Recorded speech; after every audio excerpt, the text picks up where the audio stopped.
사무엘상 24장 1절에서 22절 말씀. 네, 사무엘상 24장 1절에서 22절 한 절씩 교독하겠습니다. 사울이 블레셋 사람을 쫓다가 돌아오매 어떤 사람이 그에게 말하여 이르되 보소서 다윗이 엔게디 광야에 있더이다 하니 사울이 온 이스라엘에서 택한 사람 3,000명을 거느리고 다윗과 그의 사람들을 찾으러 들염소 바위로 갈새 길가 양의 우리에 이른즉 굴이 있는지라 사울이 뒤를 돌아보려 들어가니라. 다윗과 그의 사람들이 그 굴 깊은 곳에 있더니 다윗의 사람들이 이르되 보소서 여호와께서 당신에게 이르시기를 내가 원수를 내 손에 넘기리니 내 생각에 좋은 대로 그에게 행하라 하시더니 이것이 그날이니이다 하니 다윗이 일어나서 사울의 겉옷자락을 가만히 베니라. 그리한 후에 사울의 옷자락 베므로 말미암아 다윗의 마음이 찔려 자기 사람들에게 이르되 내가 손을 들어 여호와의 기름 부음을 받은 내 주를 치는 것은 여호와께서 금하시는 것이니 그를 여호와의 기름 부음을 받은 자가 됨이니라 하고 다윗이 이 말로 자기 사람들을 금하여 사울을 해하지 못하게 하니라. 사울이 일어나 굴에서 나가 자기 길을 가니라. 그 후에 다윗도 일어나 굴에서 나가 사울의 뒤 외쳐 이르되 내 주 왕이와 하매 사울이 돌아보는지라 다윗이 땅에 엎드려 절하고 다윗이 사울에게 이르되 보소서 다윗이 왕을 해하려 한다고 하는 사람들의 말을 왕은 어찌하여 들으시나이까. 오늘 여호와께서 굴에서 왕을 내 손에 넘기신 것을 왕이 아셨을 것이니이다. 어떤 사람이 나를 권하여 왕을 죽이라 하였으나 내가 왕을 아껴 말하기를 나는 내 손을 들어 내 주를 해하지 아니하리니 그는 여호와의 기름 부음을 받은 자이기 때문이라 하였나이다. 내 아버지여 보소서 내 손에 있는 왕의 옷자락을 보소서. 내가 왕을 죽이지 아니하고 겉옷자락만 베었은즉 내 손에 악이나 죄가 없는 줄을 오늘 아실지니이다. 왕은 내 생명을 찾아야 하려 하시나 나는 왕에게 범죄한 일이 없나이다. 여호와께서는 나와 왕 사이를 판단하사 여호와께서 나를 위하여 왕에게 보복하시려니와 내 손으로는 왕을 해하지 않겠나이다. 옛 속담에 말하기를 악은 악인에게서 난다 하였으니 내 손이 왕을 해하지 아니하리이다. 이스라엘 왕이 누구를 따라 나왔으며 누구의 뒤를 쫓았나이까. 죽은 개나 벼룩을 쫓음이니이다. 그런즉 여호와께서 재판장이 되어 나와 왕 사이에 심판하사 나의 사정을 살펴 억울함을 풀어주시고 나를 왕의 손에서 건져내시기를 원하나이다 하니라. 다윗이 사울에게 이같이 말하기를 마침에 사울이 이르되 내 아들 다윗아 이것이 내 목소리냐 하고 소리를 높여 울며 다윗에게 이르되 나는 너를 학대하되 너는 나를 선대하니 너는 나보다 의롭도다.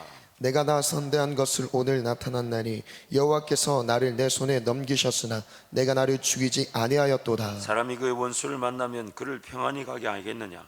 내가 오늘 내게 행한 일로 말미암아 여호와께서 내게 선으로 갚으시기를 원하노라. 보라 나는 내가 반드시 왕이 될 것을 알고 이스라엘 나라가 내 손에 견고히 설 것을 아노니 그런즉 너는 내 후손을 끊지 아니하며 내 아버지 집에서 내 이름을 멸하지 아니할 것을 이제 여호와의 이름으로 내게 맹세하라 하니라. 다윗이 사울에게 맹세하매 사울은 집으로 돌아가고 다윗과 그의 사람들은 요새로 올라가니라. 아멘. 사울의 목숨을 취할 수 있었지만 다윗은 여호와의 기름 부은 자이기 때문에 취하지 않는다. 그래서 사울이 그 다윗의 그런 여호와의 말씀 붙들고 자기를 해하지 않은 것에 대해서 굉장히 감사하지만 안타까운 것은 사울은 또 다윗을 추적하고 또 죽이려고 덤벼듭니다. 다윗의 삶에서 빼놓을 수 없는 내용이 바로 광야에서의 도피 생활입니다. 사울 왕이 여전히 왕으로 있는 상태에 하나님께서는 사무엘을 통해 다윗에게 왕으로 기름을 부으셨습니다. 또한 골리앗과의 전투에서 승리함으로 사울 왕의 총애를 받기는커녕 견제를 심하게 받고 점점 다윗에게로 사람들의 인지도와 지지도가 올라가게 되자 그의 사울은 다윗을 죽이려고 덤벼듭니다. 그래서 다윗은 유대 광야로 도피하게 되는데 그 기간이 무려 약 10년이라고 학자들은 말합니다. 유대 광야에서 도피 생활한 것이 10년이라는 것, 10년. 광야 기간은 다윗의 삶에 막대한 영향을 미치게 되는데 한마디로 광야 기간 동안 하나님의 전쟁을 위한 준비가 이루어지게 됩니다. 실제적으로 다윗은 사울 때문에 10년 정도 도피 생활을 하게 되지만 또 자기 아들 압살롬의 반역 때도 또 광야로 도망하게 되죠. 그래서 제가 추측하건대 약 한 12년에서 13년 정도 되지 않았겠나. 12년, 13년. 왜냐하면 이 12년, 13년이라는 이 훈련 기간이 굉장히 좀 의미가 있습니다. 요셉이 17살에 꿈을 꾸고 총리가 된 것이 30세니까 13년. 또 사도 바울이 자기 고향 다소에 가서 다마스크 도상에서 예수를 만난 다음에 다소에 머물렀던 그 기간, 극적인 주님과의 만남 이후에 다소에 머물렀던 기간도 약 한 13년에서 14년으로 추정합니다. 그리고 저도 이제 목사 안수를 14년 만에 받았죠. 갖다 붙이기라고 생각합니다만 굉장히 의미가 있다고 생각합니다. 여러분이 받아주시든지 안 받아주시든 간에 어쨌든 제 나름대로 이 13년, 10년에서 한 13년 정도가 대개 경우 이 특별한 훈련 기간으로 쓰시는 경우가 많았습니다. 그러나 어쨌든 이 광야 기간은 다윗이 왕이 되기 전에 하나님께서 그를 하나님의 방식대로 왕으로 세우기 위한 멋진 준비 기간이었으면 말할 것 없지만 다윗 개인에게는 굉장히 힘들고 어려운 시간이었습니다.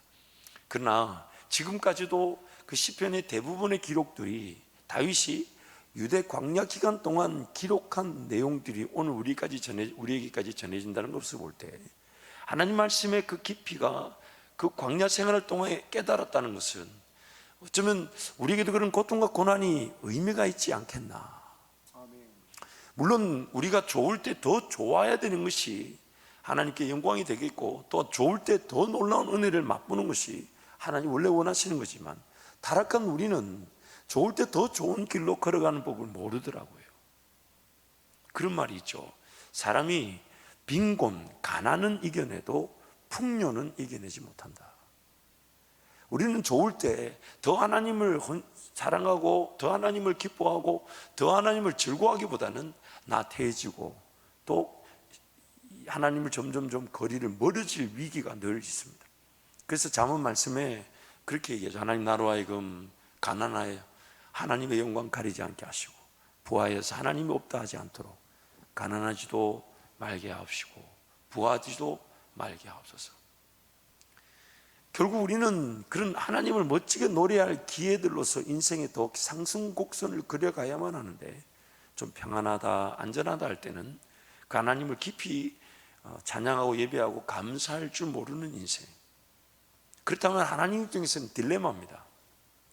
하나님은 더 놀라운 예배, 더 귀한 고백, 더 멋진 찬양, 더 놀라운 고백을 받고 싶어 하는데, 우리가 조금 편안하다, 안전하다 할 때는 그런 고백을 하나님께 드릴 줄 모르니, 그래서 고통을 당하고 고난을 당하면 그 시편에 나오는 대부분의 시, 거의 한 40%에서 50% 육박하는 시가 다윗이 유대 광야에서 그런 사울에게 또 자기 아들 압살롬에게 쫓겨 다닐 때에 지은 시, 그런 고백과 같은 시들, 만약 그런 고통과 고난이 다윗에게 없었다면, 그 시가 나올 수 없었다면 오늘 우리 삶도 마찬가지 아니겠습니까?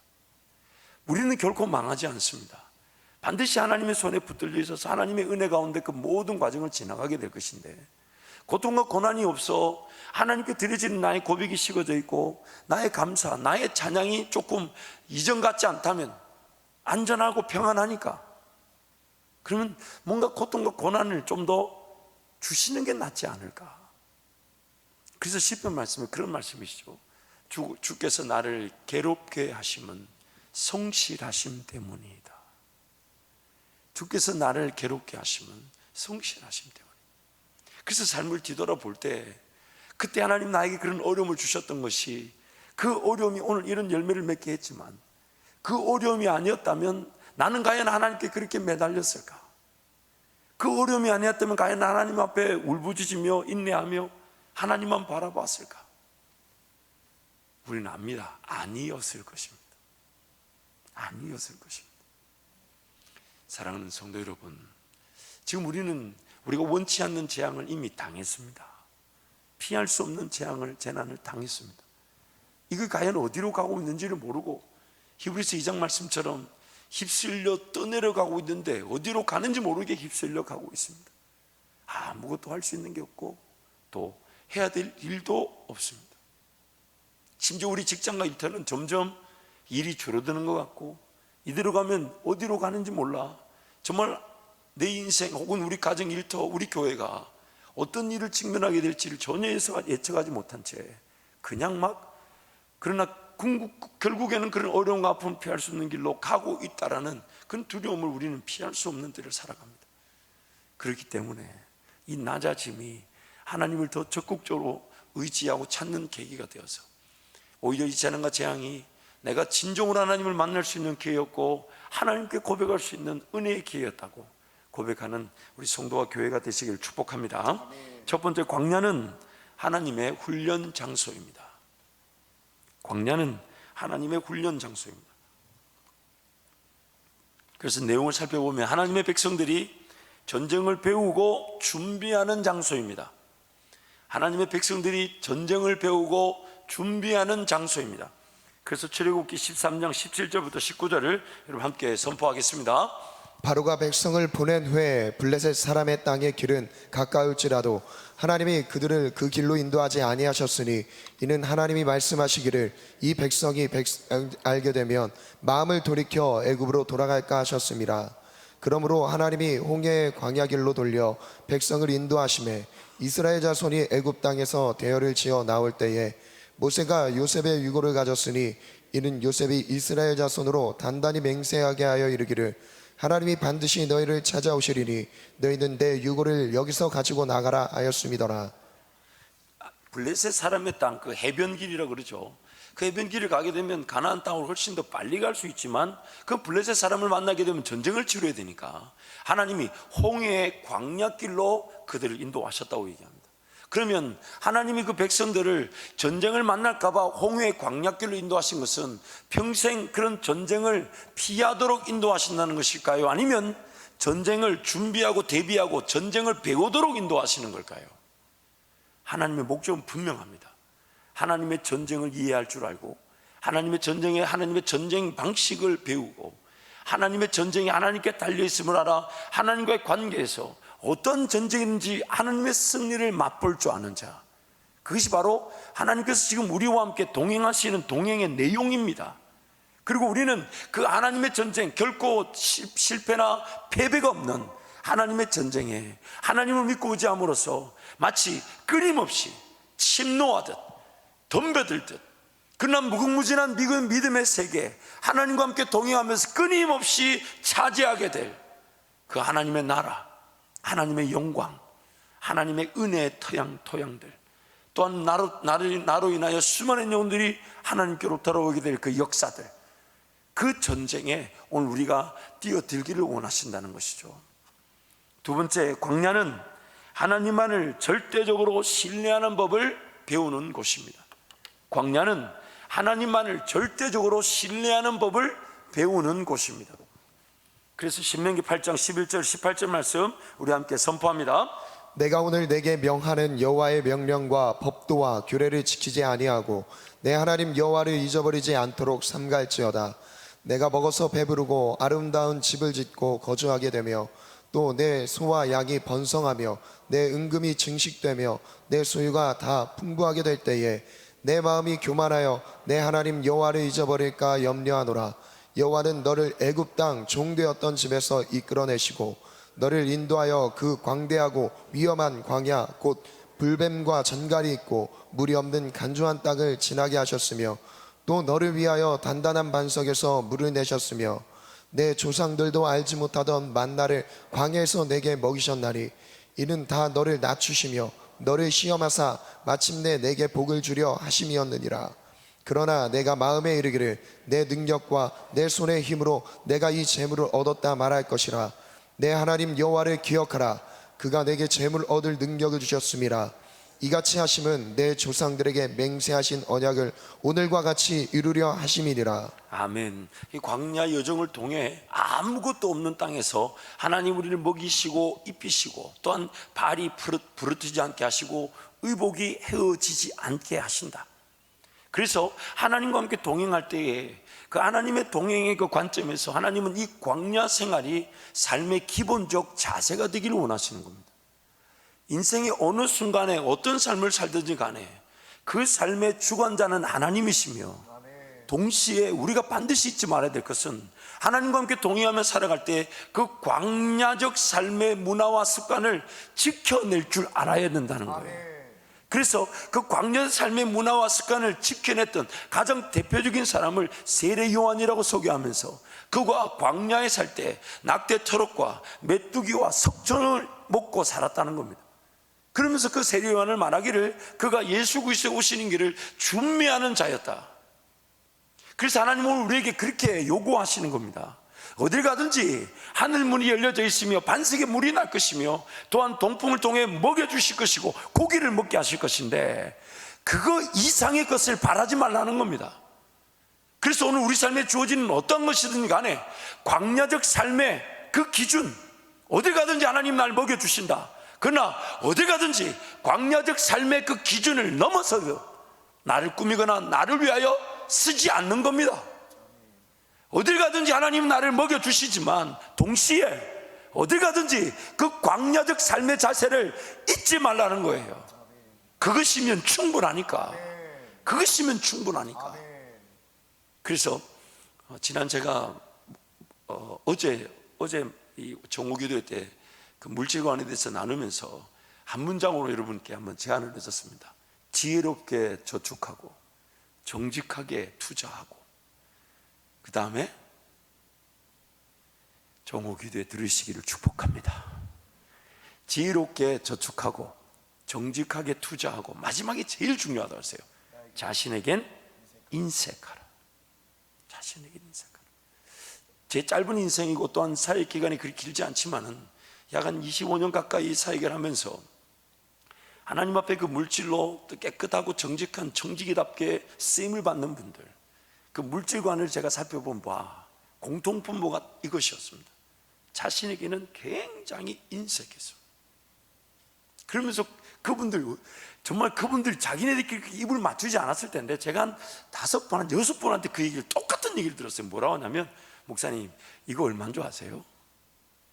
제가 너무너무 신기해가지고 이걸 사람들마다 아니 물질적 그런 복을 하나님 나라를 위해 쓰시면서 헌신하시는 분들의 일률적인 질문이에요. 어떻게 똑같은 그 질문하는지 이거 얼마인 줄 아세요? 그러면서 시장에서 샀다 그러고 뭐 5천 원이다 만 원이다. 근데 자기가 입고 가면 다 좋은 줄 안대. 그러면서 차도 12년 13년 된 차 타고 다닙니다.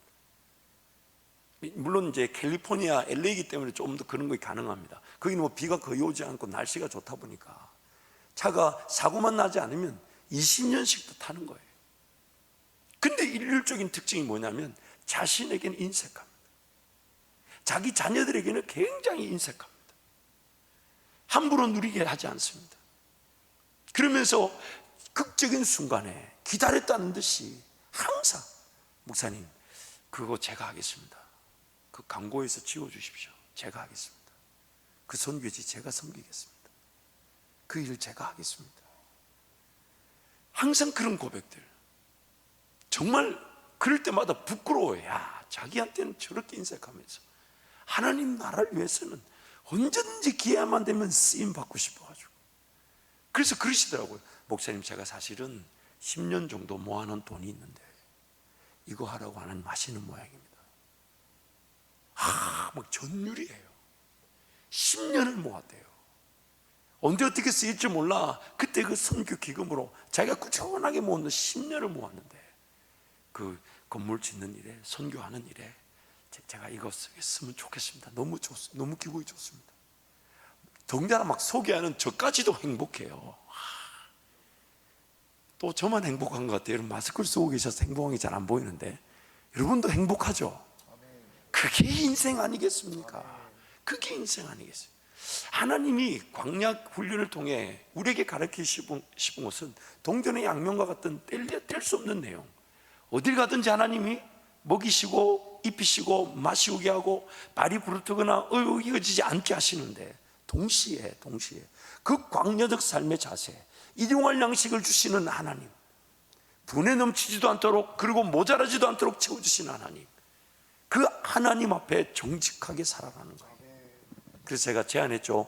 3대 3대 3대 1 30% 30% 30% 10%인데 30%는 하나님 것 11조라든지 선교라든지 또 감사헌금이라든지 또 교회 부흥을 위한 헌신이라든지 그리고 30%는 구제와 또 자기 미래의 투자 장점을 좀 개발하고 배우고 가치를 높일 수 있는 거, 좀 더 훈련 받을 수 있는 거, 구제와 교육비, 그리고 30%는 일용할 양식, 그리고 10%는 예비비인데, 이 네 가지 항목 중에서 한 가지만 잘 지키면 나머지는 너무너무 지키기가 쉽습니다. 딱 한 가지에 30%만 잘 지키면 되는데, 그게 바로 일용할 양식이 30%를 넘어가지 않도록 지켜내면 반드시 쓰임 받습니다. 반드시. 그러나 그 30% 규모가 나중에 점점점 커져요. 그래서 나중에는 10%, 5%, 3%도 내 생활은 충분한데 하나님 나라 가치로 97%가 쓰이게 됩니다. 그렇지 않겠습니까? 왜냐하면 30배, 60배, 100배의 열매를 거둔다고 생각해 보세요. 그 열매가 언제까지 내 수준을, 내 일용할 양식을 내 지금의 30% 수준에 가둬 놓겠습니까? 지금 필요한 30%는 나중에 1%, 0.5%도 안 될 겁니다. 왜요? 심은 대로 거둔다 하셨으니까. 그런 체계성을 가지고 하나님 앞에 헌신할 줄 알아야 됩니다. 그래야만이 하나님이 나중에 큰 것도 맡기는 거예요. 작은 것에 충성한 자들에게 하나님이 큰 것도 맡기시는 것인데, 그래서 오늘 광야 훈련, 오늘 우리를 어디 가든지 하늘 문이 열려져 있으며 반석의 물을 통해 우리를 먹이십니다. 입히십니다. 또한 어디 가든지 우리는 항상 광야적 삶의 자세를 견지하고 그 자세를 가지고 하나님과 동행하며 살아야 됩니다. 너무 지나치게 염려하여 여러분 이것저것 막 사지 마시고, 너무 지나치게 막 이렇게 나를 보호할 만한, 아니에요. 어차피 그 내 인생 지키지 못해요. 긴장감을 가지고 최선을 다해 결정해야 됩니다. 긴장감을 가지고 최선을 다해서 정말 이렇게 내가 물질을 써도 될까, 이렇게 시간을 써도 될까, 최선을 다해서. 누구의 어떤 정답이, 일반적인 정답은 없습니다. 자기와 하나님과 나와의 관계, 하나님과 나와의 관계에서 하나님, 이 물질을 지금 이 시기에 제가 이렇게 써도 되겠습니까? 제가 이것이 정말 하나님께 오늘 나에게 주신 물질이 이렇게 쓰여지는 것인지, 아니면 내일의 염려를 위해 내가 오늘 주신 물질을 허비하는 것은 아닌지, 그 긴장감을 가지고 하나님 앞에 살아가야 되는 거예요. 그래서 광야적 삶의 자세를 가지고 가나안 땅을 살아가는 것입니다. 한번 따라할까요? 광야적 삶의 자세를 가지고 가나안 땅을 살아가자. 세 번째는, 광야는 하나님의 백성들이 하나님의 전쟁에 참여하는 군사가 되기 위해 반드시 거쳐야만 하는 훈련 장소입니다. 하나님의 군사가 되기 위해 반드시 거쳐야만 하는 하나님의 훈련 장소입니다. 그래서 신명기 2장 14절 15절 말씀 우리 함께 선포합니다. 가데스 바네아에서 떠나 세렛 시내를 건너기까지 38년 동안이라. 이때에는 그 시대의 모든 군인들이 여호와께서 그들에게 맹세하신 대로 진영 중에서 다 멸망하였나니, 여호와께서 손으로 그들을 치사 진영 중에서 멸하신 고로 마침내는 다 멸망되었느니라. 14절 말씀 보니까 광야 생활에서 멸망당한 사람들이 모든 군인들이라고 표현합니다. 왜 하나님이 이 군인들이라는 표현을 썼냐면, 바로 인간적 능력과 실력으로 전쟁을 치르려고 했던 군인들이 하나님의 땅을 보고 거절했기 때문입니다. 우리 힘으로는 저 땅을 차지하지 못한다.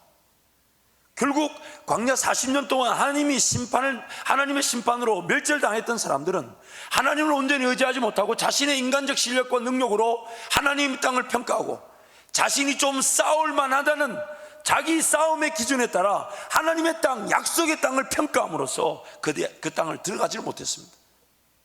그래서 지금 인간적 군사들이 하나님의 군사로 변모가 필요한 것이, 인간적 실력과 능력으로 전쟁을 치르며 살아는, 이게 여러분 인생의 제일 큰 난제입니다. 하나님을 알지 못한 채 살아가는 것이 이 모양이에요. 굳이 하나님을 몰라도 선택하고 결정하며 삶을 살아가는 그 모든 능력과 실력의 기준은 극히 인간적인 겁니다. 하나님을 의지하지 않아도 삶이 사라졌던 것은 무엇을 의지했다는 뜻일까요? 성령 하나님 그분의 음성에 귀를 기울이지 않고 살았다는 것은 내 마음에 어떤 기준에 따라 산 걸까요? 결국 그 기준이, 인간적 실력과 능력이라는 기준이 약속의 땅 가나안조차 알아보지 못하고 거절하게 만들었고 불순종하게 만들었고, 그래서 하나님은 광야 40년 동안 그 정탐꾼들이 40일 동안 정탐했던 정탐 하루를 1년씩 계산해서 40일 동안 광야에서 그 군인들이 다 죽을 때까지 기다리셨다는 거예요. 우리도 마찬가지입니다. 인간적 실력과 능력이 빠지지 않으면 쓰임 받을 수가 없습니다. 성경은 이것을 가르쳐 말하기를 더러워져 있고 깨끗하지 않기 때문에 담겨질 수 없다는 거예요. 인간적 힘이 완전히 빠질 때까지. 내가 뭔가 벌어야만 하고 내가 뭔가 영향력을 가져야만 되고 지금 당장은 하나님 섬기는 것보다 이 일이 더 급하다.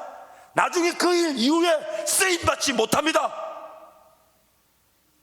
지금 내가 하나님 앞에 깨어있지 못한 사람이 나중에는 쓰임받는 기회가 아니라 그때 깨어나야 될 기회가 있을지 몰라도 쓰임받지 못합니다.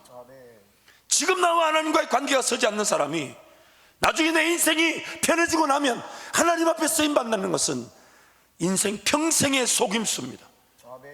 평생의 속임수입니다. 그 속임수에 속아 인생이 허비되어진 것입니다. 여러분, 경각심을 가져야 될 것이 이 땅의 삶의 목적이 이 땅 삶 자체의 유지에 달려있지 않습니다. 내 삶은 하나님이 책임져 주시는 것이고 내 삶이 하나님께 맡겨질 때에 하나님이 관리해 주시는 것이고 나는 끊임없는 전쟁을 치르며 살아갈 때에 내 삶에 필요한 모든 것들을 하나님이 책임져 주시는 것인데 이게 순서가 거꾸로 되는 순간 하나님의 전쟁을 맛보지 못할 뿐만 아니라 평생 사명 한번 외쳐보지 못하고 자기 사명이 뭔지조차 모른 채 삶이 끝날 수가 있습니다. 그래서 오늘 우리 자신들을 살펴보아야 돼요. 광야 40년이라는 기간은 모든 군인들, 즉 인간적 실력과 능력으로 전쟁을 치를 수 있다는 사람들이 다 죽어야만 했던 곳입니다.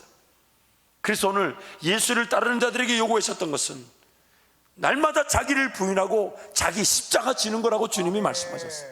나를 죽이는 거, 내 인간적 실력과 능력이 십자가에 못 박혔음을 고백하고 내려놓는 거예요. 매 순간의 계획과 방법들을 하나님께 묻는 겁니다. 하나님 거 맞습니까? 하나님 계획 맞습니까? 하나님 나에게 말씀하신 거 맞습니까? 심지어 더디게 보이고 일이 안 되게 보여도 하나님 말씀하여 주실 때까지, 하나님 말씀하여 주실 때까지. 그래서 하나님은 인간적 실력과 능력으로 전쟁을 치르는 자들을 그 광야에서 정리하기를 원하시는 거예요. 그래서 광야는 하나님의 군사들로 거듭나는, 인간적 군사들은 죽고 하나님의 군사들로 거듭나는 훈련 장소가 되는 것입니다.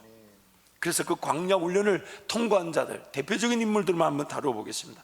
첫 번째 인물이 바로 모세였죠.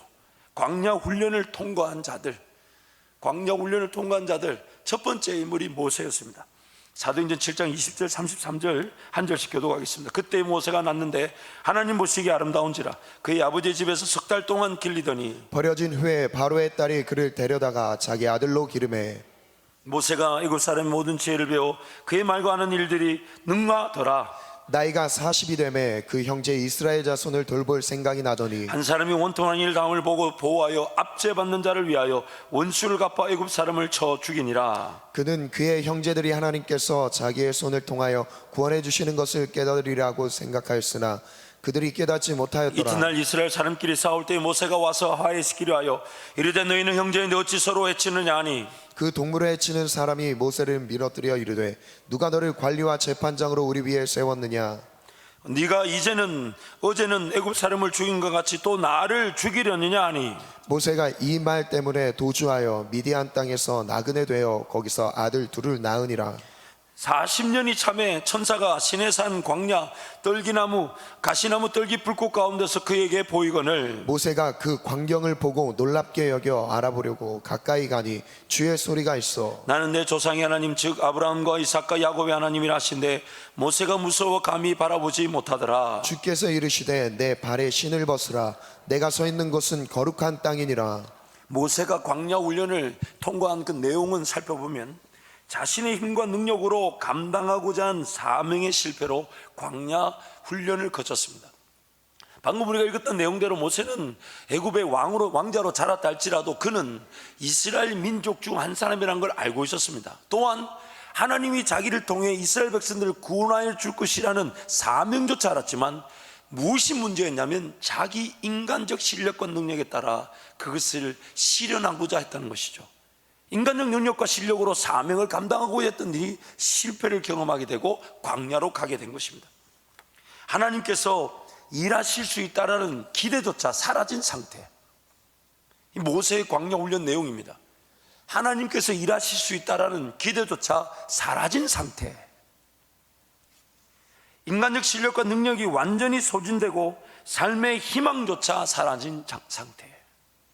삶의 희망조차 사라진 상태. 그런데 마지막 하나님께서 모세의 실패로 인한 광야 도피 기간을 하나님께서 일하실 수 있는 준비 기간으로 기다려 주셨다는 거예요. 하나님께서 지금 모세 실패로 인한 광야 도피 기간을 하나님께서 그를 위하여 일하실 수 있는 준비 기간으로 기다려 주셨다는 것입니다. 두 번째 광야 훈련을 통과한 자들은 여호수아와 갈렙입니다. 여호수아 갈렙. 먼저 민수기 14장 6절 10절 말씀 여러분 함께 선포합니다. 그 땅을 정탐한 자 중 눈의 아들 여호수아와 여분의 아들 갈렙이 자기들의 옷을 찢고 이스라엘 자손의 온 회중에게 말하여 이르되 우리가 두루 다니며 정탐한 땅은 심히 아름다운 땅이라 여호와께서 우리를 기뻐하시면 우리를 그 땅으로 인도하여 들이시고 그 땅을 우리에게 주시리라. 이는 과연 젖과 꿀이 흐르는 땅이니라. 다만 여호와를 거역하지 말라. 또 그 땅 백성을 두려워하지 말라. 그들은 우리의 먹이라. 그들의 보호자는 그들에게서 떠났고 여호와는 우리와 함께 하시느니라. 그들을 두려워하지 말라 하나 온 회중이 그들을 돌로 치려 하는데 그때 여호와의 영광이 회막에서 이스라엘 모든 자손에게 나타나시니라.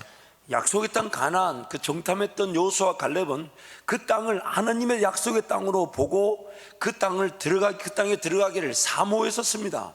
그러나 나머지 정탐꾼들과 백성들이 불순종함으로써 그들도 어쩔 수 없이 40년 광야를 보내게 되었지만 1세대 즉 정탐꾼들과 불순종했던 그 사람들은 광야에서 40년 동안 다 죽임을 당했지만 여호수아 갈렙은 가나안 땅에 들어갔고 공교롭게도 그 가나안 땅을 제대로 차지했던 사람은 또 지파는 여호수아와 갈렙밖에 없었다는 거예요. 굉장히 의미심장한 얘기죠. 민수기 14장 29절 30절 말씀 함께 선포하겠습니다. 너희 시체가 이 광야에 엎드러질 것이라. 너희 중에서 20세 이상으로서 계수된 자 곧 나를 원망한 자 전부가 여분의 아들 갈렙과 눈의 아들 여호수아 외에는 내게 맹세하여 너희에게 살게 하리라 한 땅에 결단코 들어가지 못하리라. 방금 말씀드린 대로 약속의 땅 가나안 들어가기를 사모하고 기대했던 여호수아와 갈렙이었지만 백성들의 불순종으로 인해 그들 역시 광야 40년 기간을 보내게 되었는데 나중에 광야 훈련을 통해 그들은 백성을 이끌 리더들로 성장하게 됩니다. 리더들로 성장하게 됩니다. 또한 가나안 땅을 정복할 때에 하나님의 뜻대로 땅을 정복하고 차지하는 믿음의 세대들을 이루게 됩니다.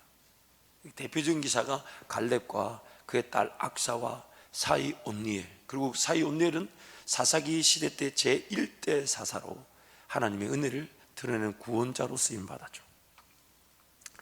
여러분, 이 여호수아와 갈렙 얘기를 제가 보면서 인생은 반드시 사모하고 준비되어 있는 듯 보이지만은 모세처럼 기대감이 없다 할지라도 하나님께서 그에게 주신 사명에 따라 실패했기 때문에 하나님이 기회를 주셨고, 여호수아와 갈렙은 그런 어떤 불순종과 거절이 아니었는데도 그들이 사모하고 기대한다고 해서 그 땅을 차지할 수 있는 게 아니라는 게 성경의 요점이에요.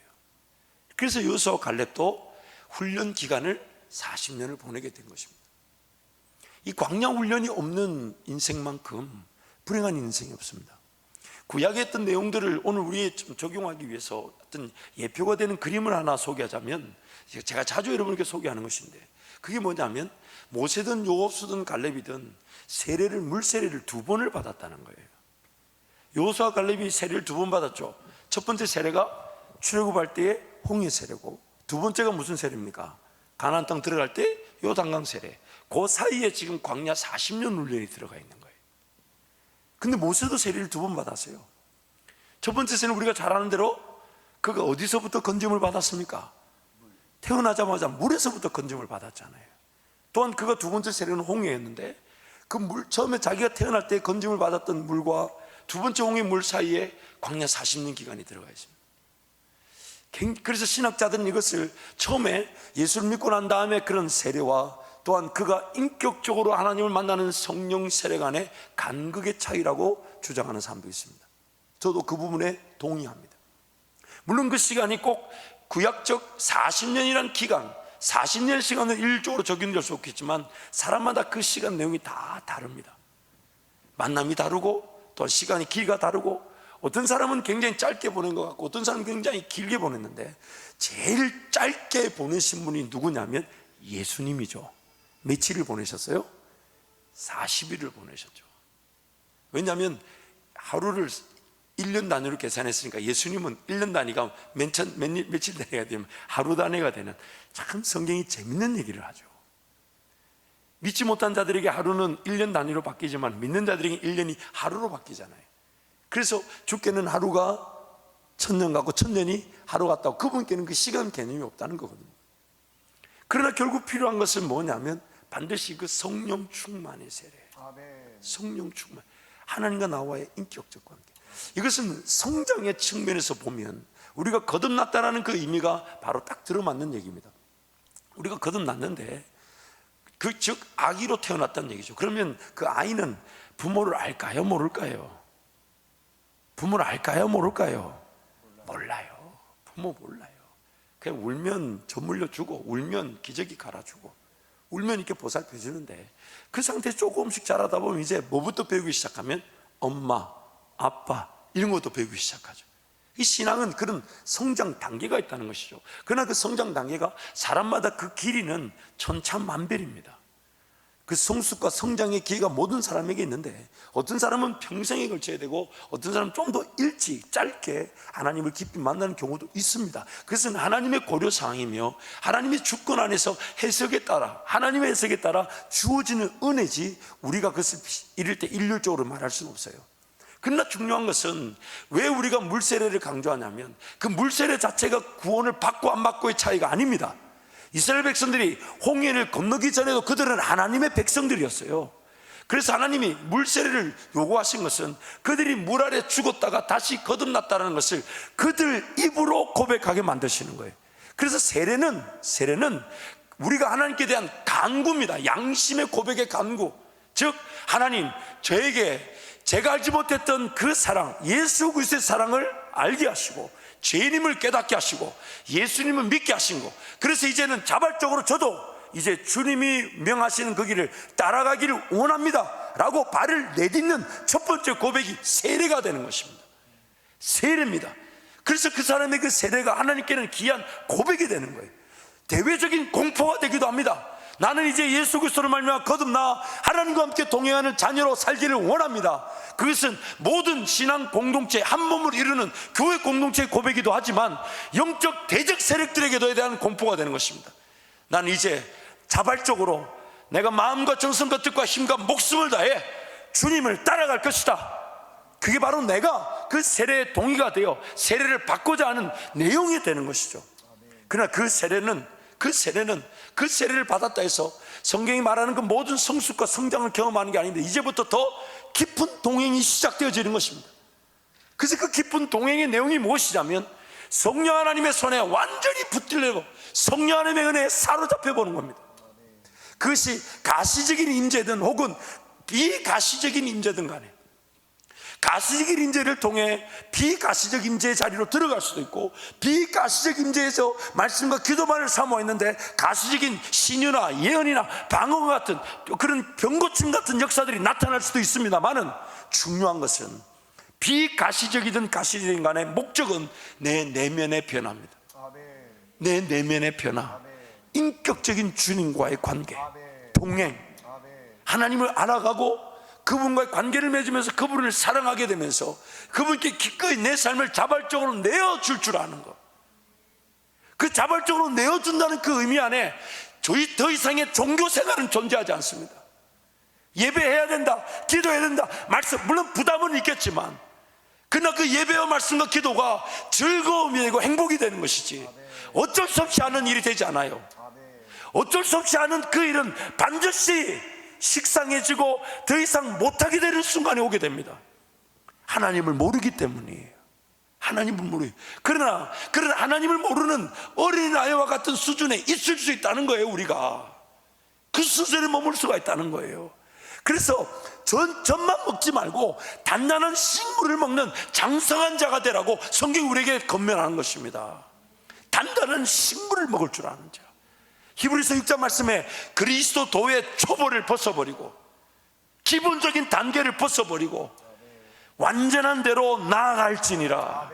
더 성숙하고 더 완성되어지고 장성하는 자리로 나아가라. 그래서 그 성령 하나님과 인격적 동행의 만남을 위해서 우리에게 필요한 게 광야라는 거예요. 광야. 그 광야. 그리고 그 광야를 두 가지 중에 한 가지로 겪어냅니다. 이 광야는 반드시 있는데, 저와 여러분이 거듭난 인생이라면 반드시 광야는 있습니다. 근데 광야가 둘 중에 하나예요. 첫 번째 광야가 하나님 말씀과 동행 없이, 내가 하나님의 백성임에도 하나님 말씀과 동행 없이 살면 반드시 그 하나님의 말씀과 동행 없이 산 그 인생의 시간 자체가 광야가 됩니다. 광야가 됩니다. 이 광야는 안타깝다 그랬어요. 왜 안타깝냐면 많은 시간과 세월을 허비하게 됩니다. 내가 좀 더 주님을 일찍 만났어야 되는데, 이런 안타까움이 생겨요. 물론 그 안타까움이 없는 성도는 없겠지만, 내가 좀 더 주님을 일찍 사랑했어야 되는데, 지금도 주요하시는 분들이 많은데 그렇잖아요. 왜냐하면 하나님의 말씀을 통해 동행하지 않으면, 하나님의 말씀을 동행하지 않는 그 시간 자체가 하나님 보실 때는 광야가 돼버려요. 근데 이게 40년, 50년으로 길어진다면 어떻게 될까요? 하나님 끝까지 기다리십니다. 끝까지 기다리세요. 그 부분에 대해서는 하나님 절대로 타협하지 않으십니다. 왜냐하면 내 인간적 힘이 빠져야 되기 때문에. 그래서 자기 인생 자체가 말씀과 동행하지 않으므로 광야가 돼버립니다. 그래서 자기 장점이나 은사 이런 걸 전혀 모른 채 그냥 자기가 할 수 있는 수준의 종교 생활만 합니다. 자기가 할 수 있는 수준의 종교 생활, 선을 딱 지키죠. 어떤 하나님의 법을 지키는 게 아니라 자기 기준의 선을 지킵니다. 넘어가지 않습니다. 뭘 요구하면 안 돼! 지금 바쁜데. 물론 남에게 그렇게 얘기하죠. 자기 속으로 그렇게 얘기하죠. 그 연말만 되면 목사하고 눈 안 마주치려고 하고, 뭐 시킬까봐, 뭐 교사 시키고 뭐 목자 시키고 막 이럴까봐 자기 기준이 생길 수 있죠. 이런 인생 자체가 그런 광야라는 시간 자체를 삶으로 보내버리면 안 돼요. 이것만큼 안타까운 일이 없어요. 그러므로 결국 광야는, 하나님 원하시는 광야는 말씀을 통해 하나님과 인격적인 관계, 그러나 나에게 일어나지 않았지만 이스라엘 백성들에게 일어난 이야기를 보며 나에게 일어날 일처럼 받아들여 가슴 아파할 줄 알고 삶의 모든 부분들을 마음의 생각과 판단, 뜻이 온전히 드러나게끔 지으신 것이 하나라도 감춰질 수 있는 것이 없다라고 성경이 말할 만큼 말씀을 통해 파헤쳐져서 하나님 앞에 드러나게 될 때, 우리는 그 말씀을 통해 나를 발견할 뿐만 아니라 그 말씀이 내가 배워야만 하는 것들을 배우는 길로 인도해 가십니다. 그러면서 내 지경이 넓어지기 시작하는 거예요. 그리스도를 아는 지식이 나의 삶의 지경을 넓히는 지경인 겁니다. 그게 그리스도의 장성한 분량까지 잘하는 것이고, 그리스도를 아는 지식이면 충분하게 되는 것이죠. 그래서 말씀을 통해 하나님과 동행하는 자들은 하나님이 그들을 광야길로 인도하십니다. 광야. 그래서 우리가 다음에 살펴볼 다윗과 같은 경우는, 다윗이 인도되어진 그 광야는 이미 그 전에 골리앗도 물리쳤죠. 골리앗 물리치기 전에도 이 아버지의 양떼를 지키면서 사자와 곰이 올 때 그 사자와 곰을 때려 죽이는 하나님의 능력과 권세를 맛보았던 다윗이 하나님의 방식에 따라 그 광야로 들어가니까, 이건 극히 제 개인적인 해석입니다. 10년밖에 안 걸렸던 거예요. 10년. 하나님과 함께 동행하며 하나님의 뜻을 묵상하고 하나님의 그 말씀 안에 거하기로 살았던 자가 하나님의 그 더 높은 그 놀라운 영향력의 위치, 왜? 이스라엘의 왕이 되어야 되니까, 그 리더의 자리에 세우시기 위해서 그 하나님과의 뜨거운 관계가 광야로 기꺼이 이끌어갈 수 있는 하나님의 은혜의 시작이 되더라는 거예요. 그래서 그 광야에 가서 그 10년이라는 시간 멋지게 훈련받는데, 다윗의 광야는 모세나 여호수아와 갈렙이 겪었던 것과는 또 내용의 차원이 다릅니다. 그 내용을 오늘 한번 살펴보겠습니다. 다윗의 광야 훈련. 첫 번째, 하나님께서는 친히 보복하여 주실 것을 의지하는 훈련이 바로 광야의 훈련이었어요. 모든 전쟁이 하나님께 달렸다. 즉 하나님께서 친히 보복하여 주실 것이다. 그래서 세 군데 말씀을 한번 살펴볼 텐데요, 사무엘상 24장 9절에서 15절 말씀 우리 함께 선포하겠습니다. 사무엘상 24장, 혹시 방송실 준비가 안 됐을 수 있겠는데 제가 부탁을 안 했는데, 여러분 사무엘상 24장 9절에서 15절과 사무엘상 여러분 교재에 적혀 있죠. 그 내용이 뭐냐면 사울 왕을 2번이나 죽일 기회가 있었는데 하나님의 기름 부은 자라는 이유로 자기가 보복하지 않습니다. 한 번은 굴에 숨어 있는데 굴 입구에 사울이 쉬고 있어요. 오늘 본문 말씀이죠. 그래서 사울이 자고 있을 때 가서 사울의 겉옷을 베어냅니다. 또 한 번은 십광야라는 곳에 다윗을 쫓아왔어요. 다윗을 죽이려고 사울이 왔는데 그 십광야 한 군대 진영 안에 사울이 자고 있는데 다윗이 아비새라는 신하와 함께 몰래 진영으로 들어가서 그 물병과 창을 사울 머리맡에 있는 그 군대 진영 한 중심에 있는 사울의 그 군대 중심에 아비새를 데리고 들어가서 그 물병과 창만 가지고 나옵니다. 성경이 이렇게 말합니다. 하나님이 모든 군대로 하여금 깊이 잠들게 만드셨더라. 왜요? 어디에 달려있냐면 보복하는 일이 하나님께 달려있다고 이 다윗이 광야 훈련을 통해 배우게 된 것이에요. 친히 보복하여 주실 하나님, 친히. 그래서 나발의 집, 그 나발의 그 타작마당에서 타작이 있다는 얘기 듣고 나발에게 소식을 전합니다. 다윗이 소식을 전해서 나발에게 말하기를 너희들의 그 재산을 우리가 보호해 주지 않았냐. 그러니 지금 타작할 때에 좀 이렇게 식량도 있을 텐데 우리를 위해 그 식량을 도와달라 했더니 나발이 다윗은 누구며 막 이러면서 막 비난하면서 안 도와줍니다.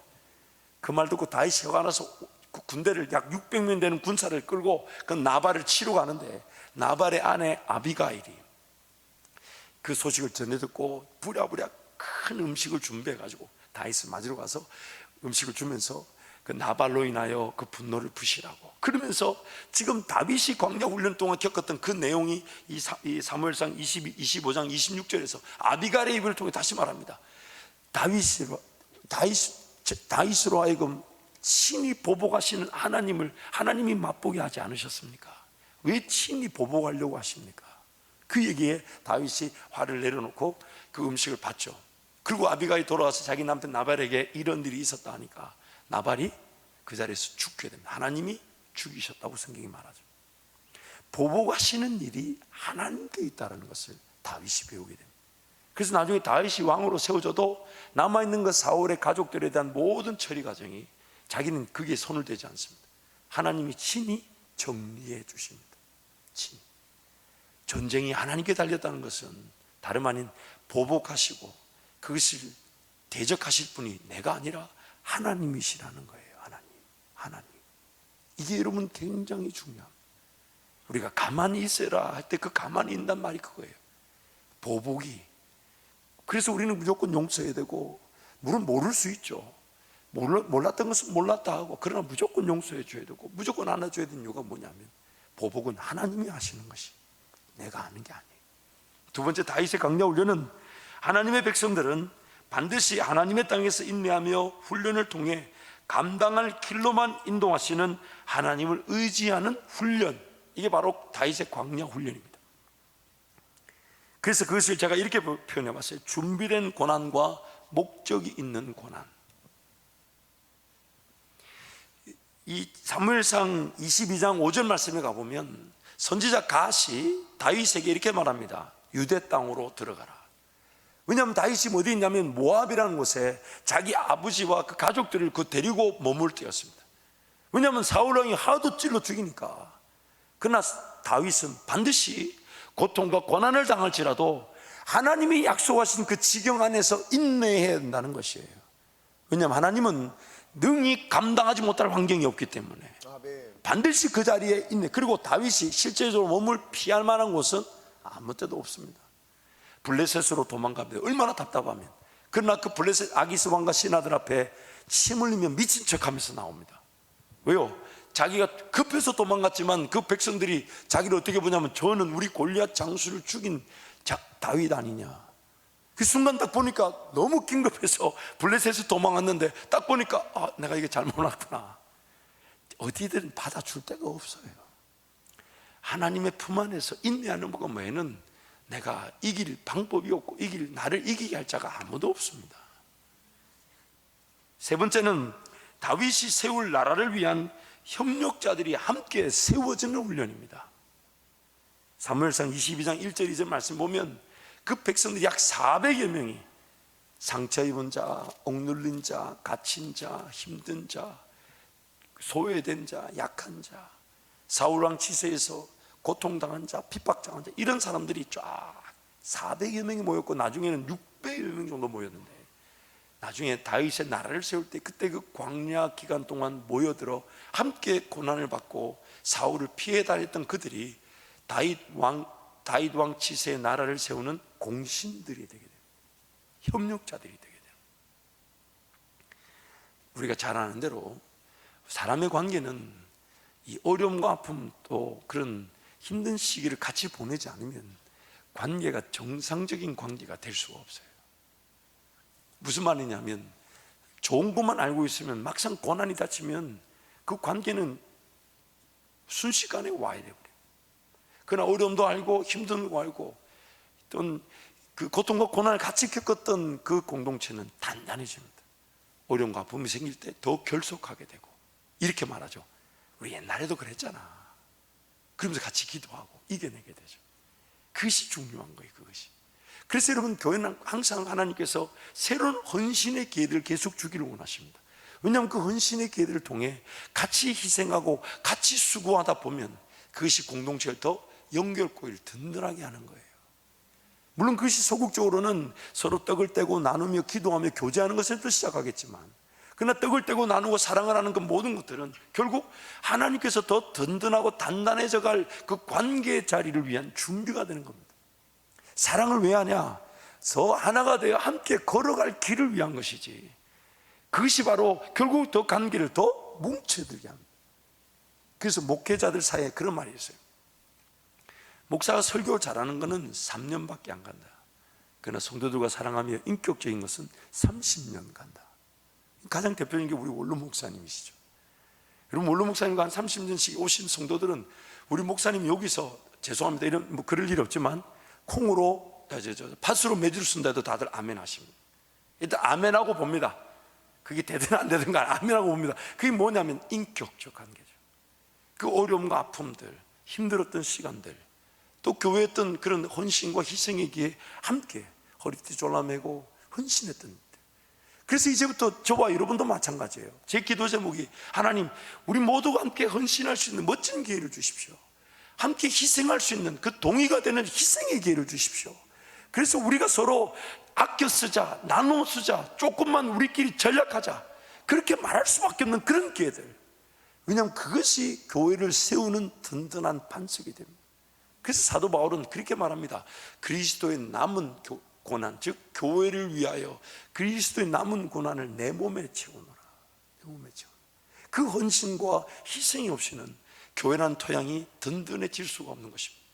그래서 제 모든 고민이 뭐냐면, 어떻게든 막 피 흘리기까지 그 막 오락문화 유행 습관을 거절할 만큼 하나님의 큰 나라의 기회들, 선교의 기회들, 헌신의 기회들, 그건 단지 크고 작음의 유무가 아니라 하나님이 우리 모두가 함께 걸어갈 수 있도록 인도해 주시는 그 길, 하나님 그 길을 제 눈에, 또 우리 성도들의 눈에 보여주시옵소서. 보여주시옵소서.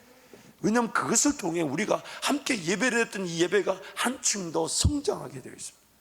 한층 더 성숙하게 되어 있고 서로가 서로를 더 깊이 알아가게 되죠.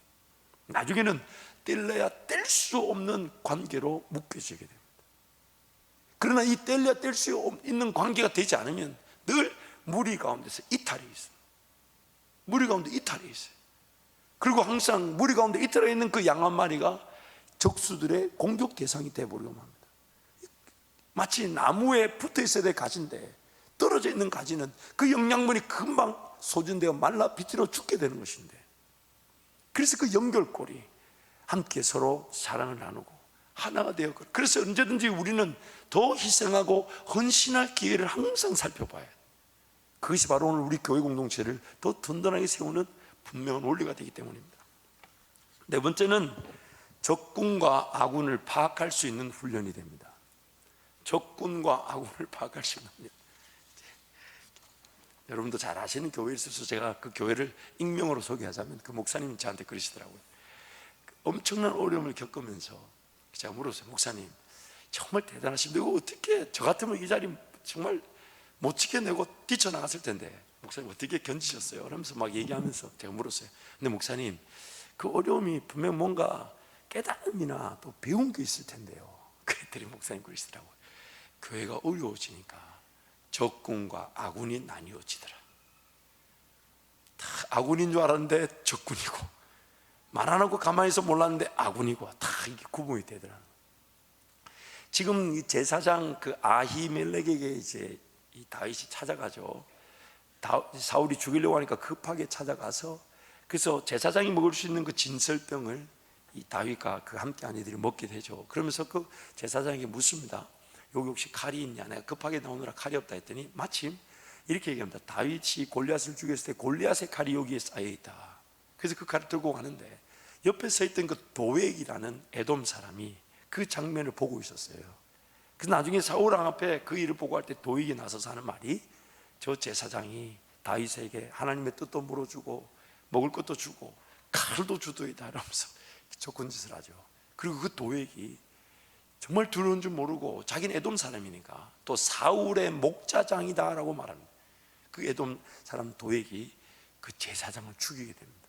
사울 왕이 그 제사장들을 죽이라니까 아무도 제사장을 죽이기를 무서워하는데 이 에돔 사람이 자기는 그런 걸 모르니까 그 제사장을 죽이는 일.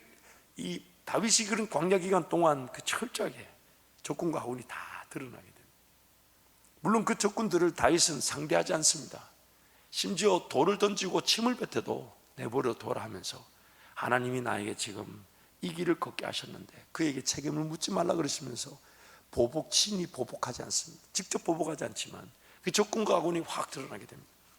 마지막으로 다윗의 광야 훈련을 통해 쫓기는 중에서도 이스라엘 백성들을 구원하는 사명을 감당하는 훈련. 쫓기는 중인데도 이스라엘 백성들을 구원할 그 그일라라는 그 헤브론 지방에서 약 북쪽으로 약 한 15km, 20km 떨어진 그일라라는 지방에 블레셋이 쳐들어왔다는 얘기를 듣고 다윗이 하나님께 묻습니다. 지금 자기는 사울 왕에게 쫓기고 있는 중인데 그 이스라엘 백성, 그일라 지역의 백성들이 블레셋에게 공격을 당한다니까, 자기가 가까운 데 있으니까 하나님 그일라를 제가 블레셋을 칠까요 말까요? 하나님이 쳐라.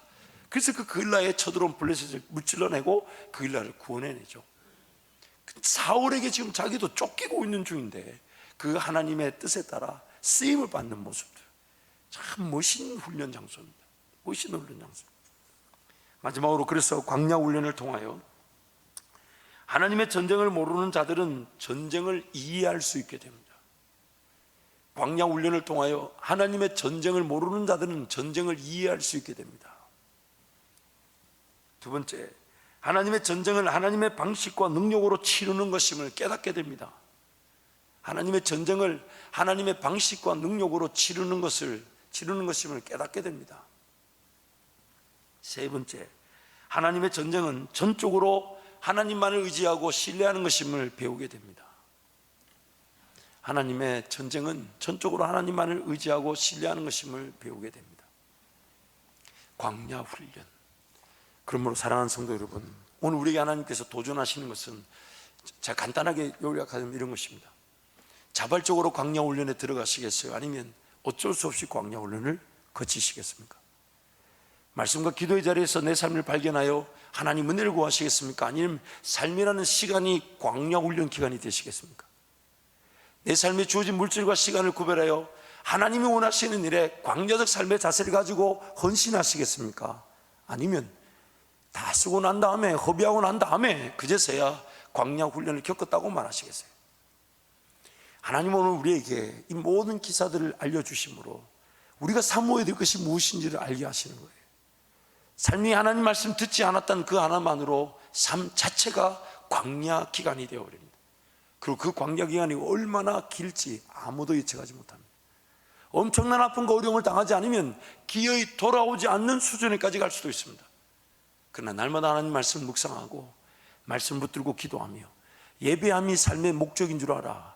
하나님의 전해달라와 예배하며 은혜를 구할 때에 매일매일 그 예배하는 삶은 큰 변화와 성숙은 없는 듯 보여도 하루 이틀 1년 3년 10년 15년을 지나면서 하나님은 우리도 모르는 사이에 더 놀라운 믿음의 세계, 믿음의 주역들로 우리를 세워주시고 하나님과의 관계 중심의 삶은 겪는 줄 모르고 겪어내며 당할 일임에도 넉넉히 이겨낼 뿐만 아니라 사망의 골짜기를 걸어가는 중에도 해를 두려워하지 않게 되더라는 것입니다.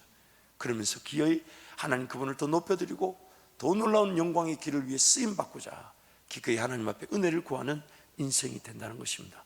이 시간 한번 통성으로 같이 기도하겠습니다. 여러분 기도하실 때 하나님 제 삶을 자발적으로 하나님께 내어드리게 하여 주십시오.